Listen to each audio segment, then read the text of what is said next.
Well, one of the things that I found interesting was your discussion of Paul Weyrich and how he says that the thing that really did galvanize the Christian right and bring them into the picture in sort of an organized and meaningful way was actually not Roe v. Wade or busing, but the war with the IRS over segregation in schools. Right. I guess one of the questions I had going into writing the book was and this is sort of a subordinate question, was what is the relationship between the cultural religious right and the economic right? Like how well, first of all, I used the name Paul Weyrich without sort of explaining who he was. So yeah. Start there. Well, Weyrich was a conservative activist who himself actually I think was not I think he was a Catholic from a Catholic background, but although I should check that, but I think he wasn't kind of from the Protestant world that he wound up working with, but he believed he was one of the people who helped get the Heritage Foundation off the ground, and he believed that one of the important, electorally, one of the important forces for conservatives had to be the churches and appealing to people on kind of moral and religious grounds, that economic arguments alone, while they were a critical part of the agenda of the movement, they weren't going to help it win enough votes to succeed in politics. And so you had to find a way to join that agenda to a set of social concerns. And you have to kind of find a way to bring the two together. And this was, I think this question of how do you bring these things together? How do you get this economic agenda that really speaks to a very elite set of interests and concerns? How do you kind of, you can put all the money you want to into funding think tanks and into fighting labor unions, but how do you kind of translate that into votes and electoral support? And one of the solutions that people come up with in the 70s is to find ways to bring it together with this conservative cultural politics, which is kind of developing at the same time. And so Weyrich is very deeply involved in that.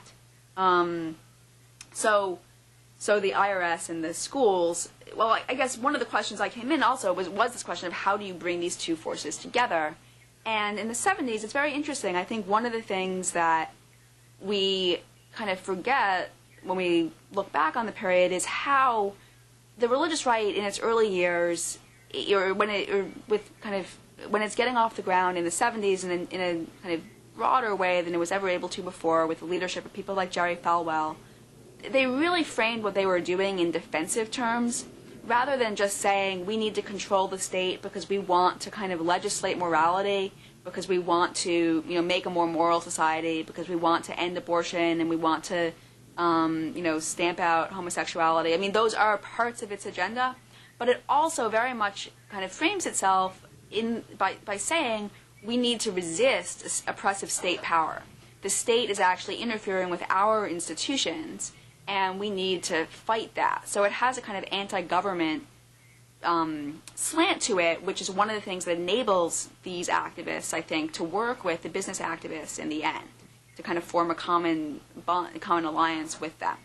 And they, the IRS and the schools, one of the kind of crucial moments is when the IRS in the late 70s says that it wants to stop, it won't give tax exemptions to religious schools, Christian schools, that are thought to be, that don't have a large enough proportion of non-white students if they're located in non-white areas. And it's responding here to the private school movement in the South after Brown versus Board of Education, when many Southern whites effectively seceded from public school districts following integration to set up their own separate white private schools. And they often did so kind of framing them as Christian schools, or saying that they were just Christian religious schools, but in fact what they really were these segregation academies, is what the term was.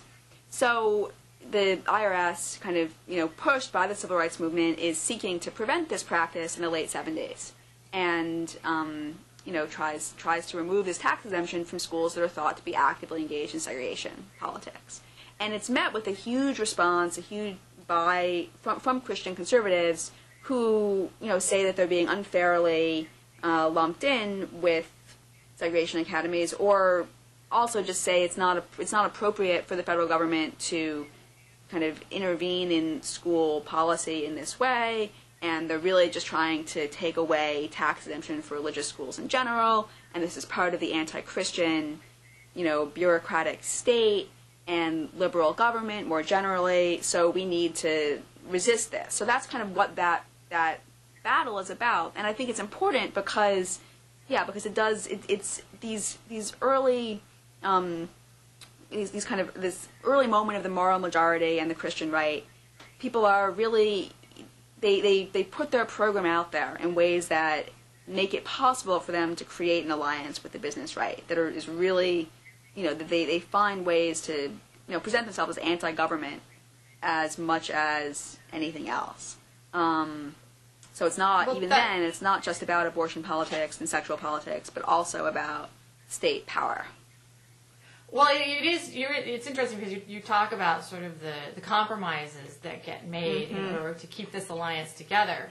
And yet there's always something that's sort of, there's always sort of an intellectual tension between the religious right and the business community. I thought it was interesting that when you were initially talking about the DuPonts, that they were very much opposed to prohibition, not because they cared about alcohol, but because they feared increased income taxes if there wasn't a tax on alcohol. But that isn't something that you could do today. You couldn't say to the business community, wow, well, if we legalize marijuana, then there could be, all this increased taxation of marijuana would leave you free from paying taxes because of the alliance they've built with the Christian right, and that would be complete anathema. So, there's it has implications. Yeah, no, I think that's true.